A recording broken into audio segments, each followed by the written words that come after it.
Hello everyone, welcome to Testbook banking YouTube channel. आप सभी का आज के सेशन में स्वागत है। In today's video we are going to look at a story. लेकिन आगे बढ़ने से पहले आप में से जितने भी नए स्टूडेंट्स हैं हमारे साथ पहली बार जुड़े हैं, आप सभी का स्वागत है। Please subscribe to our channel and press the bell icon so that आपको सारे नोटिफिकेशंस मिलते रहेंगे from time to time. Now, आप अगर टेलीग्राम पर मेरे साथ नहीं जुड़े हैं तो ये मेरा टेलीग्राम आईडी है, इसमें भी आप जुड़ सकते हैं @kaustubsir_textbook, और क्यूआर कोड से भी आप ज्वाइन कर सकते हैं। इसकी लिंक वीडियो के नीचे डिस्क्रिप्शन बॉक्स में भी मिल जाएगी।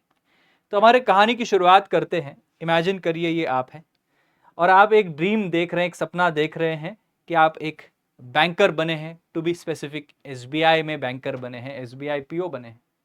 लेकिन ये आपका ड्रीम है, ये आपका सपना है।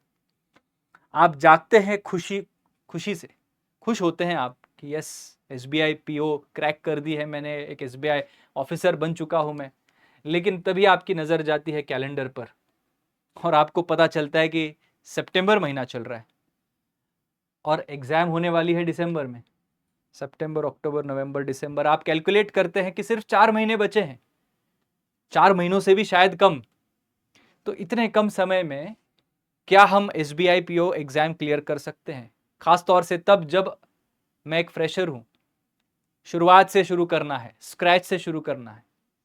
इस क्वेश्चन का आंसर आपको सता रहा है क्योंकि आपको टाइम बहुत कम लग रहा है।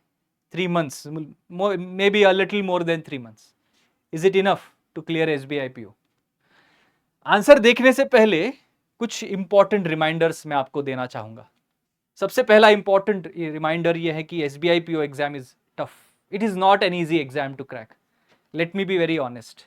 मैं आपको ये शुगर कोट करके नहीं बताने वाला कि ये बहुत आसान एग्जाम होती है, कोई भी क्लियर कर सकता है, 3 महीने काफ़ी टाइम होता है, वगैरह वगैरह। No, the reality, the fact of the matter is it is a tough exam. दूसरा सबसे इंपॉर्टेंट है कि पिछले 5 सालों में कंपटीशन का लेवल ट्रिमेंडसली बढ़ता चला जा रहा है। कंपटीशन बहुत हाई है। इंडिया भर में लाखों स्टूडेंट्स, लाखों एप्लीकेंट्स इस एग्जाम में अपियर होते हैं और इस एग्जाम को क्लियर करना बहुत मुश्किल हो जाता है। And the time is limited. अभी आपने देखा कि सितंबर से दिसंबर 3 महीने का टाइम है, तो इस लिमिटेड टाइम के बारे में भी आपको खुद को बताते रहना है। However, having said that, the answer is it is possible to clear it with focused efforts even starting now। ये जरूरी है, बहुत बहुत जरूरी है। अगर आपने अभी भी शुरुआत की, आज से, अभी से, तो भी आप एसबीआई पीओ एग्जाम क्लियर कर सकते हैं। चांसेस हैं if you have focused efforts. This is a very important prerequisite. Exam के पैटर्न के बारे में तो आपको पता ही होगा, फिर भी मैं बता देता हूं। Prelims, mains, interview stage, 3 stages में एग्जाम होती है। प्रीलिम्स में इंग्लिश, क्वांट, रीजनिंग पेपर्स आते हैं। मेंस में इंग्लिश, क्वांट, रीजनिंग के अलावा जनरल अवेयरनेस का, कंप्यूटर नॉलेज का पेपर होता है। उसके साथ साथ डिस्क्रिप्टिव राइटिंग का पेपर होता है, जिसमें आपको ऐसे राइटिंग और लेटर राइटिंग करनी होती है, टाइप करना होता है basically. And then interview stage, जिसमें साइकोमेट्रिक एनालिसिस का भी एक पार्ट ऐड हो जाता है। उसके अलावा ग्रुप डिस्कशन का एक पार्ट ऐड हो जाता है। तो ये सारी चीजें जो हैं आपके एग्जाम को बनाती है। अगर हम आगे बढ़ें तो यहां पर आप देख सकते हैं एग्जाम की प्रिपरेशन के लिए अगर आज से स्टार्ट कर रहे हैं तो सबसे जरूरी बात क्या है? सबसे जरूरी है गो थ्रू द सिलेबस। आपके एसबीआई के ऑफिशियल वेबसाइट पे या टेक्स्ट बुक के वेबसाइट पे डिटेल्ड सिलेबस आपको मिल जाएगा। प्रीलिम्स का सिलेबस क्या होता है, मेंस का क्या होता है, ये बहुत जरूरी है। इसको एटलीस्ट 2 से 3 बार पढ़ लीजिए। क्वांट में क्या क्या आता है, रीजनिंग में क्या क्या पूछा जाता है, इंग्लिश के सिलेबस क्या है। प्रीवियस ईयर के क्वेश्चंस को आप कॉन्टेक्स्ट के लिए रेफर कर सकते हैं। प्रीवियस ईयर में ये पूछा गया था। बैंकिंग एग्जाम्स में क्वेश्चंस रिपीट नहीं होते, तो बिल्कुल भी जीरो चांस है कि पिछले साल का क्वेश्चन इस साल आ जाएगा। लेकिन डिफिकल्टी लेवल क्या आई थी, किस प्रकार के क्वेश्चंस आए थे, इस बात को समझने के लिए, कॉन्टेक्स्ट जानने के लिए प्रीवियस ईयर क्वेश्चंस आप देख सकते हैं। एक आध अटेम्प्ट मॉक भी कर ले, मॉक अटेम्प्ट कर लेना, just to know the level of your understanding and your preparation. ये सब उन स्टूडेंट्स के लिए है, उन कैंडिडेट्स के लिए जो अभी स्टार्ट कर रहे हैं एग्जाम की तैयारी। 100 में से कितने नंबर आ रहे हैं आपके। यहाँ पर अगर आपके 100 में से 20-25 भी आ जाएंगे ना, तो भी कोई टेंशन की बात नहीं है।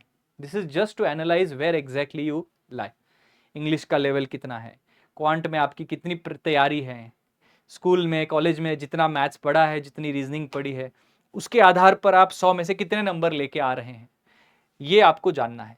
And next, analysing the above aspects and making a plan. ऊपर के 3 एस्पेक्ट्स को एनालाइज करके एक प्लान बनाना। प्लान बनाना जरूरी है, अगर प्लान नहीं है तो कुछ नहीं है। और यही प्लान की शुरुआत जो है वो होती है starting with strengths and gradually working on weaknesses. जो भी आपके स्ट्रेंथ्स हैं, क्योंकि हमारे पास टाइम कम है, तो जो भी आपके स्ट्रेंथ्स हैं उन्हें पॉलिश करना है, उन्हें हॉर्न करना है, और धीरे धीरे जो वीकनेसेस हैं उनके ऊपर भी काम करते रहना है। Breaking down the syllabus and prioritising important areas. जब आप सिलेबस पढ़ते हैं, अपने दिमाग में उसको ब्रेक डाउन कीजिए। कौन कौन से सब्जेक्ट्स मुझे प्रायोरिटी में रखने हैं, कौन कौन से सब्जेक्ट्स मुझे लेस प्रायोरिटी में रखने हैं, ये आपके दिमाग में पिक्चर क्लियर होना चाहिए। इसके बाद आता है स्टडी प्लान का स्ट्रक्चर बनाना। 3 महीने आपके पास हैं, 90 दिन का एक डिटेल्ड स्टडी प्लान आप बनाएंगे, जिसमें फोकस क्या रहेगा। पहले 40 दिन का फोकस रहेगा प्रीलिम्स की प्रिपरेशन। 90 में से 40 डेज, फर्स्ट 40 डेज प्रीलिम्स की प्रिपरेशन के ऊपर फोकस करना। प्रीलिम्स में जो जो क्वेश्चंस आते हैं, जिस प्रकार के क्वेश्चंस आते हैं, उन्हीं की प्रैक्टिस करनी है, उन्हीं की स्पीड प्रैक्टिस करनी है ना। वीकनेसेस को कमजोर ओवरकम करके एक्यूरेसी की तरफ जाना है। उसके अलावा हाईली रिकमेंड करूंगा कि आप फाउंडेशन क्लासेस ज्वाइन कर लें, जिसमें आपकी पूरी बेसिक लेवल से एडवांस लेवल की ट्रेनिंग हो जाती है सारे सब्जेक्ट्स की। किताबें रेफर कर सकते हैं, टेक्स्ट बुक बैंकिंग के, टेक्स्ट बुक सुपर कोचिंग के बुक्स हैं, क्वांट, रीजनिंग, इंग्लिश, जीए, चारों सब्जेक्ट्स के, जो फ्लिपकार्ट अमेजोन पर आपको मिल जाएंगे, वो आप रेफर टू कर सकते हैं। और मॉक सॉल्व करना, ये पहले 40 दिनों में आपको करना है। फाउंडेशन क्लासेस कहाँ मिलेंगे, कैसे एनरोल कर सकते हैं, ये सारी जानकारी मैं वीडियो के एंड में आपको बता दूंगा। इस फेज में it is more important to think that daily practice is essential. दिन के 10-12 घंटे पढ़ाई करनी ही है ऐसा जरूरी नहीं है। बहुत सारे स्टूडेंट्स को, टीचर्स को आपने सुना होगा कि दिन में 10 घंटे, 12 घंटे, 14 घंटे पढ़ाई करना जरूरी है, तब जाके आप क्लियर कर पाओगे। It is very difficult to maintain this number every day. अगर आप कर पाते हैं तो आपसे ज्यादा मोटिवेटेड कोई नहीं हो सकता, अच्छी बात है। लेकिन अगर ये नहीं भी हुआ तो भी डेली प्रैक्टिस होनी जरूरी है। तो वो 3 घंटे की हो, 4 घंटे की हो, 5 घंटे की हो, आप जितना मैनेज कर सकते हैं उतना, लेकिन डेली प्रैक्टिस जरूरी है। एक भी दिन मिस नहीं होना चाहिए। संडे नहीं मिस होना चाहिए, सैटरडे नहीं मिस होने चाहिए, वीकडेज मिस नहीं होने चाहिए। बर्थडे आ गया किसी का, त्योहार आ गया, दिवाली आने वाली है, दिवाली के दिन भी 5 से 6 घंटे पढ़ाई मिस नहीं होनी चाहिए। इतने लेवल का डेडिकेशन अगर आपके पास है तो दिन में 10-12 घंटे पढ़ने की जरूरत भी नहीं है। उसके अलावा 2 से 3 मॉक्स पर वीक आपको इनिशियली टारगेट करने हैं, पहले 30-40 दिनों में। इसी फेज की हम बात करें, फर्स्ट मंथ में। And then increasing the frequency is crucial. पहले 40 दिन आपका टाइम जो है ज्यादातर चला जाएगा प्रिपरेशन में, नए कॉन्सेप्ट्स को समझने में, नए आइडियाज को समझने में। तो आप मॉक टेस्ट जो है हफ्ते में 2 लगा सकते हैं पहले 1 महीने के लिए। फिर जैसे जैसे आपकी पढ़ाई होती चली जाएगी, जैसे जैसे आपका प्रिपरेशन बढ़ेगा, वैसे आप फ्रीक्वेंसी बढ़ाएंगे। तो हफ्ते में 3 की जगह 4, 4 की जगह 5, फिर डेली 1 मॉक, और लास्ट के कुछ दिनों में तो डेली 2 से 3 मॉक आपको करने हैं। एग्जाम्पल्स एग्जिस्ट करते हैं, जो स्टूडेंट्स जो है वो went from 10 out of 30 to 28 out of 30 in 40 days. English की अगर मैं बात करूं, जब शुरू किया था तो इंग्लिश में 30 में से 10 नंबर आए, मेरे ही अपने स्टूडेंट्स, ऑफलाइन के, ऑनलाइन के, बहुत सारे। लेकिन 40 दिन का प्लान बनाया, 40 दिन में ग्रामर अच्छे से पढ़ा, वोकैबुलरी में जो भी बताया वो अच्छे से पढ़ा, और 40 दिन में उन्हीं स्टूडेंट्स का स्कोर 28 तक पहुंच गया। तो ऐसे बहुत सारे एग्जाम्पल्स हैं और आप भी उनमें से एक हो सकते हैं। Again coming to that point कि आपका डेडिकेशन, फोकस जरूरी है। नाउ आगे अगर बढ़ते हैं तो अगला पॉइंट हमारे डिस्कशन का है सेक्शन वाइज स्ट्रेटेजी डिवाइस करना। जैसे आपको पता है मैथ्स, क्वांट, रीजनिंग, इंग्लिश, ये सारे सेक्शंस होते हैं। तो हर एक सेक्शन की अपनी अपनी स्ट्रेटेजी होनी चाहिए। आप शायद क्वांट में स्ट्रांग है, रीजनिंग में वीक हो सकते हैं, रीजनिंग में स्ट्रांग है, इंग्लिश में वीक हो सकते हैं, इंग्लिश में स्ट्रांग है, क्वांट में वीक हो सकते हैं। हर एक स्टूडेंट का अपना स्ट्रेंथ और वीकनेस होता है, तो आपके स्ट्रेंथ्स और वीकनेसेस के हिसाब से स्ट्रेटजीज बनानी है एंड टाइम मैनेजमेंट और एक्यूरेसी के ऊपर भी फोकस करना है कि आप कितना टाइम मैनेज कर पा रहे हैं, आपकी एक्यूरेसी कितनी आ रही है। अगर 100 में से आप 80 क्वेश्चंस अटेम्प्ट कर रहे हैं तो 80 में से कितने सही हो रहे हैं और कितने गलत हो रहे हैं, इनके ऊपर भी फोकस करना है। एंड क्वेश्चन सिलेक्शन भी बहुत ज़रूरी है, क्योंकि हम शॉर्ट टर्म में तैयारी कर रहे हैं। सो हार्ड वर्क जितना ही important rather I would say is smart work. कुछ क्वेश्चंस ऐसे होते हैं जो टाइम कंज्यूमिंग होते हैं, जो आप कितना भी टाइम लगा दो वो सॉल्व नहीं होंगे, या सॉल्व होने के लिए बहुत टाइम देना पड़ेगा, उनको स्किप करना आना चाहिए। तो क्वेश्चन का सिलेक्शन बड़ा मैटर करता है, खासतौर से रीजनिंग में, पजल्स में, या फिर डीआई में। किसी एक डीआई में फंस जाओगे तो पता भी नहीं चलेगा 10 मिनट कहाँ वेस्ट हो गए। इंग्लिश में, पैराजंबल में, रीडिंग कॉम्प्रिहेंशन में क्वेश्चन की सिलेक्शन बहुत ज़रूरी है और ये प्रैक्टिस से आता है। Next aspect is reading newspapers. इसको तो आप इग्नोर कर ही नहीं सकते। द हिंदू या फिर द इंडियन एक्सप्रेस डेली पढ़ना है, वो कैब के लिए भी और करंट अफेयर्स के लिए भी। करंट अफेयर्स के तो खैर अलग से नोट्स भी आपको प्रोवाइड किए जाएंगे। टेक्स्ट बुक सुपर कोचिंग हमारे चैनल पर भी आपको करंट अफेयर्स के बहुत बढ़िया लेक्चर्स अवेलेबल है। जनरल अवेयरनेस जो है वो आप 40th डे के बाद पढ़ना शुरू कर सकते हैं। अगर टाइम मिले तो पहले 40 दिनों में भी धीरे धीरे जो बेसिक कॉन्सेप्ट्स हैं, जो बैंकिंग के क्या बोल सकते हैं, स्टैटिक कॉन्सेप्ट जो हैं, जो चेंज नहीं होने वाले, या जो कॉन्सेप्चुअल आइडियाज़ हैं, है ना, रेपो रेट क्या होता है वगैरह वगैरह, ये सारी चीज़ें आप पढ़ना शुरू कर सकते हैं। हाउएवर एग्जाम में बहुत सारे डायनेमिक क्वेश्चंस भी आते हैं, करंट अफेयर्स से क्वेश्चंस आते हैं। जनरली पिछले 6 से 8 महीने के करंट अफेयर्स पूछे जाते हैं, तो वो सारी चीज़ें आप 40 दिनों के बाद पढ़ना शुरू कर सकते हैं। Let go fear of starting late, ये बड़ा ज़रूरी है।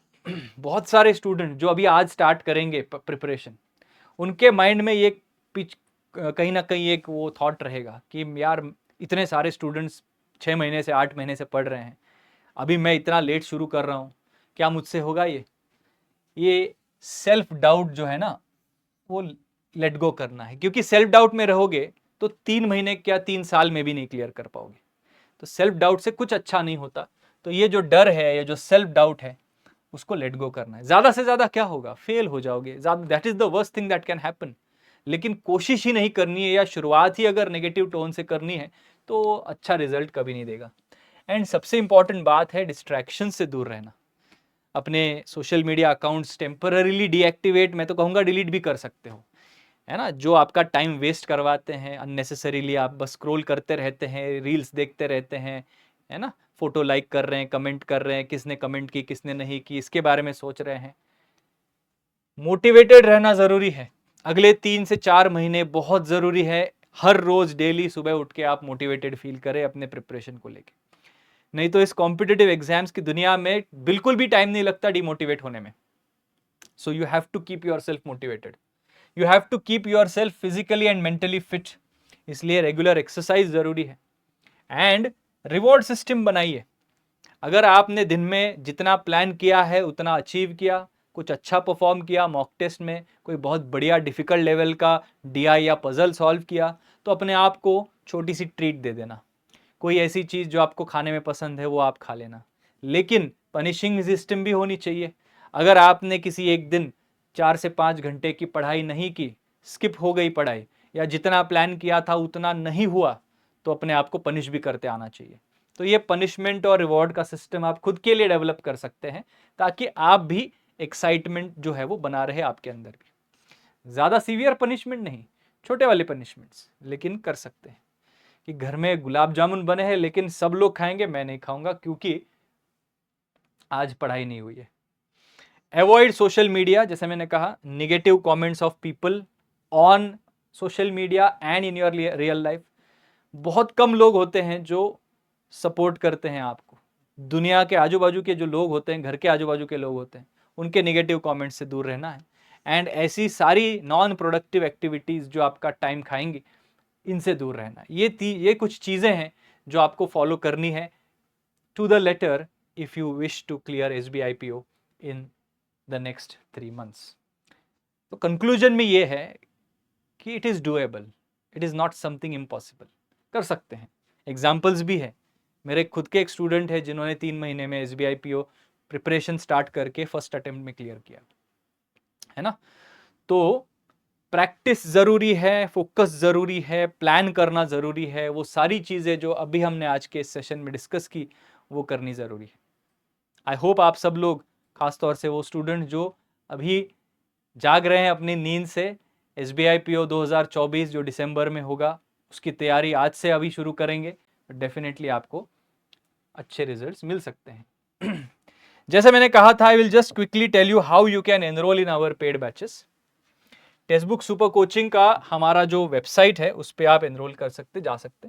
गूगल पे सर्च करिए टेक्स्ट बुक सुपर कोचिंग, तो ये हमारा होम पेज आपको दिखेगा। इसमें सुपर कोचिंग वाले सेक्शन में आना है and you have to select banking and insurance section here. Banking and insurance में ये जो banking and insurance super pack है इसमें एनरोल कीजिए, क्योंकि एक बार ये आप ले लेते हैं तो सारे के सारे कोर्सेज आपके लिए ओपन अप हो जाते हैं।